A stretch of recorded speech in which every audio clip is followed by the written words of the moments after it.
6 Personal ways to help a person with schizophrenia to stay focused. A person living with schizophrenia needs a lot of help and support from family.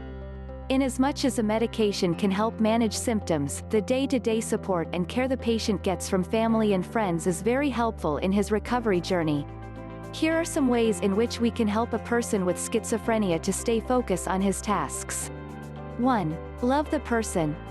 Understanding that the person is equally terrified by the loss of control over his actions and thoughts is important when you see symptoms getting worse despite your efforts. It's normal to feel like you are giving too much, but the acceptance of the disorder will help you love the person no matter what. It is the disorder that you hate. Love makes him feel a sense of belonging and value and aids in recovery. 2. Don't take strange behavioral personally. Dealing with a mentally ill person is challenging and it is surrounded by a lot of confusion in the family. It brings sadness, denial, anger, and resentment before acceptance comes. Emotional and behavioral symptoms may change. But when you understand that schizophrenia is a class of mental disorders, you will stop taking strange behaviors personally and start looking at how you can help to manage symptoms. 3. Don't change your role. As a family, you'll experience lots of ups and downs when dealing with a mentally challenged person.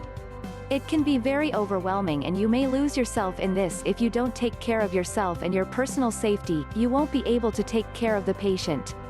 Set clear boundaries and limits to maintain a healthy relationship. 4. Support during medication.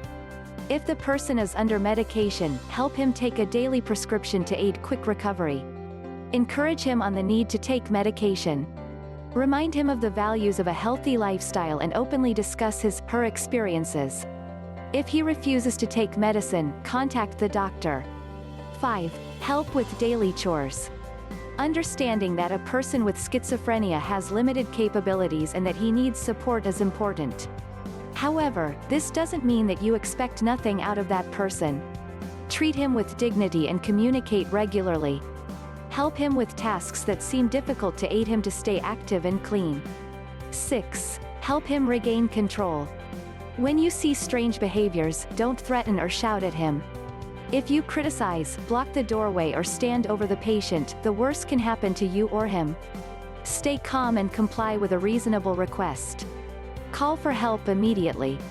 Call someone to stay with you until the patient calms down. You need to go slow with the person and know recovery is a process, not a one-day event. Give him time and keep it simple. Please subscribe and share this video if you found it interesting.